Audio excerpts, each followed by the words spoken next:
बेर का पेड़ धूप से सूख रहा था और तेज धूप से आग लग जाती है। कबूतर पेड़ को बचाने की कोशिश करती है।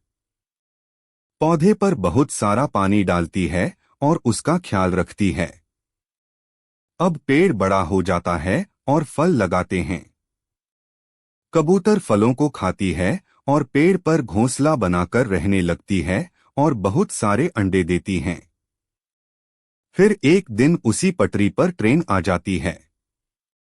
कबूतर ट्रेन को रोकने की कोशिश करती है, लेकिन ट्रेन पेड़ से टकरा जाती है और पेड़ टूटकर बिखर जाता। लेकिन अगले दिन उसी पेड़ से एक नया बेरी का पौधा उग आता है और फल लगाते हैं।